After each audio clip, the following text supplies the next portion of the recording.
الحمد لله رب العالمين والصلاة والسلام على سيد الأنبياء وخاتم المرسلين وعلى آله وصحبه أجمعين ومن تبعهم بإحسان إلى يوم الدين وبعد، فأعوذ بالله السميع العليم من الشيطان الرجيم من همزه ونفخه ونفثه.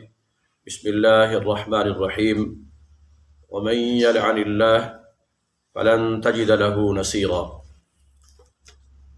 یہ دروس کا سلسلہ جاری ہے الحمدللہ، حدیث کی روشنی میں اور قرآن کی روشنی میں، دین اور شریعت کی روشنی میں نبی اکرم صلی اللہ تعالی علیہ وآلہ وسلم نے جن جن لوگوں کے لیے لعنت کا ذکر فرمایا ہے، اللہ تعالی ہم سب کو ایسے اعمال سے محفوظ فرمائے جو اللہ تعالیٰ کی لعنت کا سبب بنتے ہیں۔ لعنت کا معنی کہ اللہ تعالیٰ کسی شخص کو اپنی رحمت سے دور کر دے، اپنی رحمت کو اس شخص سے روک لے، اور اس کے اوپر اللہ کی ناراضگی، اللہ کا غضب، اللہ کا عذاب۔ اور جو ابھی آیت کا حصہ میں نے پڑھا ہے تو اس میں بھی اللہ تعالیٰ نے یہی فرمایا ہے کہ وَمَن يَلْعَنِ اللَّهُ، کہ جس شخص کے اوپر اللہ تعالیٰ لعنت کر دے، فَلَن تَجِدَ لَهُ نَصِيرًا، پھر اس کا کوئی مددگار نہیں ہوتا ہے۔ سورہ مائدہ میں بھی تھا کہ قُلْ هَلْ أُنَبِّئُكُمْ بِشَرٍّ مِّن ذَلِكَ مَثُوبَةً عِندَ اللَّهِ، کہ اللہ کے ہاں اجر کے لحاظ سے، بدلے کے لحاظ سے، جزا کے لحاظ سے، سزا کے لحاظ سے وہ بہت ہی برے لوگ ہیں۔ پہلے ذکر آیا تھا کفار کا بھی، فاسقوں کا بھی، منافقوں کا بھی، ان سے سب سے بھی بڑھ کر بدبخت، بد نصیب لوگ ہیں وہ۔ اور یہ بھی ساتھ فرمایا کہ اولئک شر مکانا واضل عن سواء السبیل، کہ وہ سیدھے راستے سے بھی بھٹکے ہوئے، ان سے ہدایت بھی چھین لی جاتی، اور ان کا انجام وہ بھی سب سے بدترین یعنی جہنم میں ہوگا۔ اللہ ہم سب کو محفوظ فرمائے۔ تو ان میں سیدنا علی المرتضیٰ رضی اللہ تعالی عنہ کی حدیث چل رہی تھی۔ تیسرا شخص نبی صلی اللہ تعالی علیہ وسلم نے فرمایا کہ لعن اللہ من غیر منار الارض، کہ اللہ تعالیٰ کی لعنت ہے اس شخص کے اوپر کہ جو زمین کے نشانات کو تبدیل کر دے، زمین کے نشانات کو تبدیل کر دے۔ ایک روایت میں فرمایا ملعون من غیر تخوم الارض، کہ جو زمین کی حدود ہوتی ہیں، قیود ہوتی ہیں، یہ زمین فلاں کی ملکیت ہے، یہ فلاں کی ملکیت ہے، درمیان میں ایک حد ہوتی ہے جسے ہمارے ہاں بننا بھی کہا جاتا ہے، وٹ بھی کہا جاتا ہے پنجابی میں۔ تو درمیان میں جو وٹ ہوتی ہے، جو بننا ہوتا ہے، اس کو کوئی شخص تبدیل کرتا ہے، اپنی زمین کو بڑھانے کے لیے دوسرے کی زمین کی طرف اس حد کو آگے سرکا دیتا ہے، تبدیل کر دیتا ہے، اور ناحق طور پر کسی اور شخص کی زمین کو وہ اپنے قبضے میں کرنے کے لیے جو زمین کے حدود اور قیود ہیں ان کو جو شخص تبدیل کرتا ہے، اس کے اوپر اللہ تعالیٰ کی لعنت ہے۔ نبی صلی اللہ تعالیٰ علیہ وآلہ وسلم کا فرمان ہے کہ اعطیت بجوامع الکلم، اللہ تعالیٰ نے مجھے جو خصوصیات عطا کی ہیں جو مجھ سے پہلے کسی نبی کو نہیں دی گئی، ان میں سے ایک خصوصیت یہ ہے کہ مجھے اللہ تعالیٰ نے ایسی توفیق عطا کی ہے کہ میں جامع کلمات اور جامع الفاظ استعمال کرتا ہوں جن کا مفہوم بڑا وسیع ہوتا ہے اور اس کے اندر بہت سی چیزیں ہی سما جاتی ہیں۔ جیسے دیہاتوں کے اندر زمین کسی کی ملکیت ہے، کاشت کی زراعت ہو رہی ہے، اس میں جیسے میں ابھی بتا رہا تھا وہ بننا ہے یا وٹ ہے، جو حد ہے کسی کی، کوئی اپنی حد کو بڑھا لیتا ہے یا اس کو تبدیل کر کے دوسرے کی زمین کو بھی اپنے قبضے میں لے لیتا ہے۔ شہروں کے اندر بھی ہر کسی کو اپنے اپنے مکان کے لیے، اپنے مکان خرید کرنے کے لیے جگہ خرید کرتے ہیں، لوگ پلاٹ خرید کرتے ہیں، تو ساتھ باسا اوقات پلاٹ خالی پڑے ہوتے ہیں، انسان اپنی حد سے بڑھ کر دوسرے کی زمین کو اپنے قبضے میں لے لیتا ہے۔ اسی طرح جو مختلف سوسائٹیاں بنتی ہیں، جو شہروں کی حدود اور قیود ہیں، زمین کی ملکیت کی جو حدود اور قیود ہیں، جو شخص ان کو تبدیل کر دے تو نبی صلی اللہ علیہ وسلم فرمایا کہ ایسے شخص کے اوپر اللہ تعالیٰ کی لعنت اور ملعون ہے۔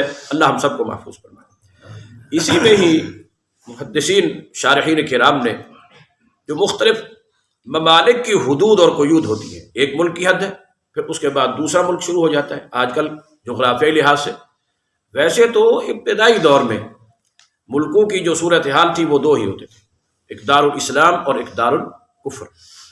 تو جس حد تک اس اسلامی ملک کی حد چلی جاتی ہے، اس کی حدود چلی جاتی ہیں، اس کا بارڈر چلا جاتا ہے، تو اس کو تبدیل کرنا کہ یعنی کوئی غیر مسلم ہے یا دوسرے ملک کے لوگ ہیں، وہ اس کے اندر حد کو تبدیل کر کے اپنے حصے کے اپنے ملک کے اندر کسی دوسرے ملک کا حصہ شامل کر لیتے ہیں، تو یہ بھی اسی زمرے میں آتا ہے.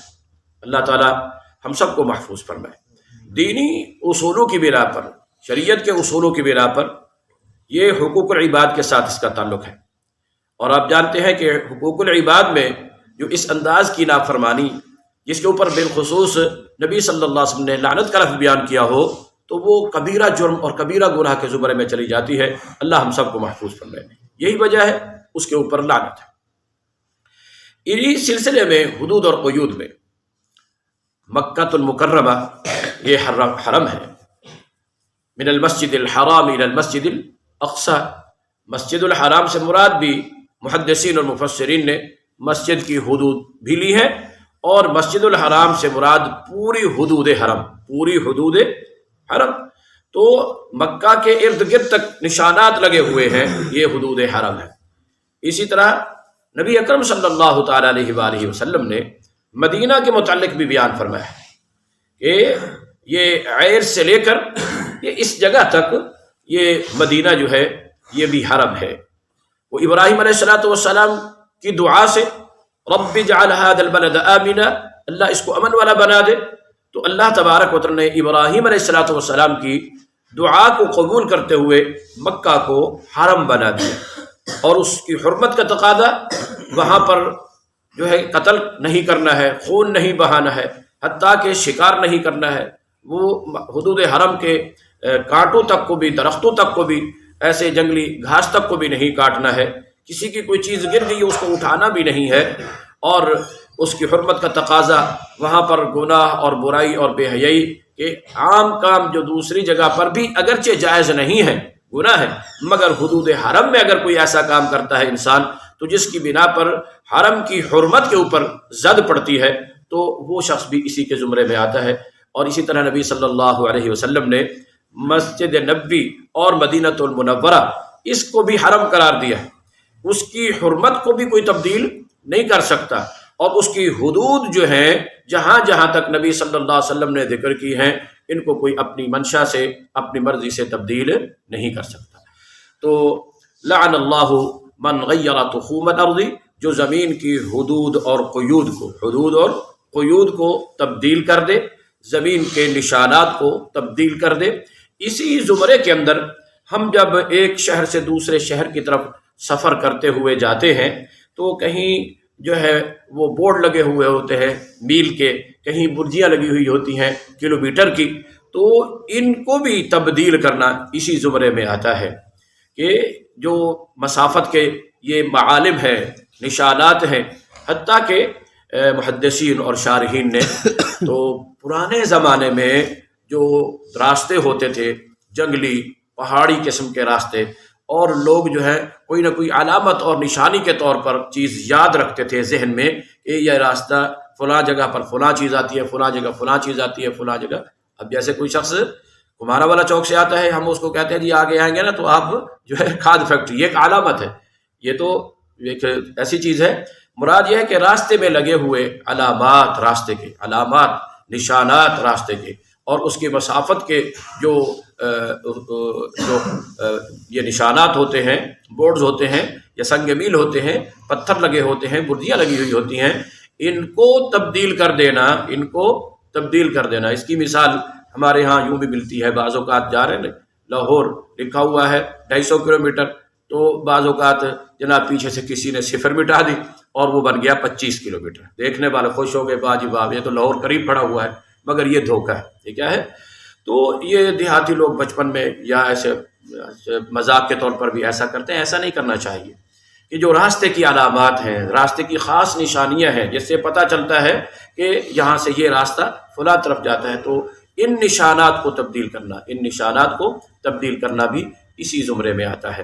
اللہ تعالیٰ ہم سب کو محفوظ فرمائے کہ اس کے تبدیل کرنے سے جو ہے کوئی بیچارہ راستہ بھٹک سکتا ہے، کوئی راستہ بھٹک سکتا ہے، تو اس کو اتنی مشقت اٹھانی پڑے گی، تکلیف اٹھانی پڑے گی۔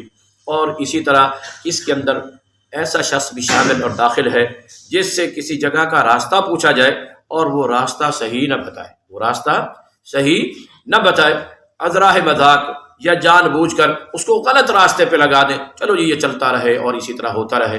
اسی طرح کوئی نابینا شخص ہے اور وہ کہیں جانا چاہتا ہے، وہ پوچھتا ہے کہ میں نے فلاں جگہ پہ جانا ہے، اس کو کسی اور راستے پہ چلا دینا، یہ بھی اسی زمرے میں آتا ہے۔ اللہ ہم سب کو محفوظ فرمائے۔ جہاں تک بات تھی کہ ملکیت کی جو حدود اور قیود ہیں، ان کو کوئی آدمی تبدیل کر کے کسی دوسرے کی زمین کو اپنے قبضے میں ناحق طور پر لے لیتا ہے، تو نبی صلی اللہ علیہ وسلم نے کیا ارشاد فرمایا ہے کہ قید شبر من قبض ارض غیرہ قید شبر، جو شخص کسی دوسرے آدمی کی زمین ایک بالشت بھی اپنے قبضے میں لے لیتا ہے، تو طوبقا یوم القیامت 7 ارضین، قیامت کے دن 7 زمینیں جو ہیں یہ توق بنا کر اس کے گلے کے اندر ڈال دی جائے گی، اللہ اکبر، اس کے اوپر ڈال کر اس کو جہنم میں بھیج دیا جائے گا۔ تو اس شخص کے اوپر لعنت ہے جو زمین کی علامات کو، زمین کے نشانات کو، زمین کے حدود اور قیود کو یا حدود حرم کو تبدیل کرتا ہے، یا راستے کے ان علامات اور نشانات کو تبدیل کرتا ہے، تو اس کے اوپر لعنت ہے۔ اللہ تعالیٰ ایسے شخص کو اپنی رحمت سے دور کر دیتا ہے، اس لیے ہمیں چاہیے کہ ہم ایسے کام سے بچیں۔ تو اور لعنت بھی، اور پھر غضب اللہ علیہ، اللہ کا اس کے اوپر غضب اور ناراضگی، اور اس کے ساتھ ساتھ شر مکانہ، کہ ان کا انجام بھی بہت برا، اور فلن تجد لہ نصیرا، اس کا کوئی مددگار بھی نہیں ہوتا۔ اللہ اپنی مدد اس سے ہٹا لیتا ہے، اللہ اپنی رحمتیں اس سے ہٹا لیتا ہے، اللہ اپنی سکینت اور اپنی مغفرت اور یہ چیزیں ان سے محروم کر دیتا ہے، بلکہ الٹا سزا اور عذاب کا انسان حقدار بن جاتا ہے۔ اللہ ہم سب کو صحیح انداز میں دین سمجھنے کی اور اس پر عمل کی توفیق عطا فرمائے۔ وآخر دعوانا ان الحمد للہ رب العالمین۔